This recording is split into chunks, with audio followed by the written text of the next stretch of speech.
everybody's thinking the same thing. I know I am. I think it's just about time to start, getting the economy rolling again myself.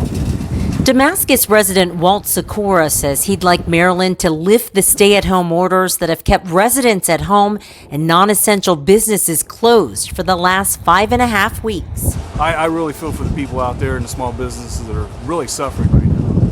Would you feel comfortable going into a restaurant right now, or going into a store just for non-essential shopping? Yeah, I think I would. Yeah. I would love to see it. There's a part of me that feel like there might be a premature, jump on things. But I think that maybe by now, I think that most of the people are probably immune to, whatever's going around. They say herd and usually get immune to it. So maybe I think that in about time, maybe. Around the country, as federal guidelines expire, 31 states are partially reopening over the next few days.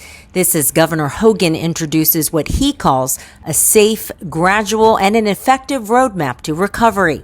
He says Marylanders should continue to avoid crowds and practice physical distancing. In Germantown, half of the shoppers we met and interviewed from 6 feet away say they agree that it's too early to talk about reopening non-essential businesses. Because there's no cure. We don't even have enough testing. It's just very early in the game for it to be effective.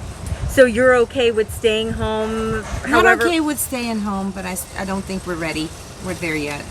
In fact, a Washington Post University of Maryland poll suggests Americans overwhelmingly support state-imposed restrictions on businesses and the size of public gatherings to slow the spread of the coronavirus. Of course we need to get back to work because it's bad, but you only got one life, so it's best that you try to take care of it. These times are hard, but it'll get better.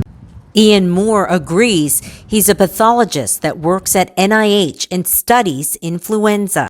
This could become a seasonal recurrence, which is why the vaccine will be so important once one is developed. He says now is not the time for people to feel complacent or take unnecessary risks. As soon as people start to relax, if somebody is subclinically infected, so in other words, they're not showing clinical signs, you could be around somebody once again, and we start to relax these restrictions. People come back together. Next thing you know, 4 or 5 people start getting infected. They go back to their homes, and that's how it starts to take off again.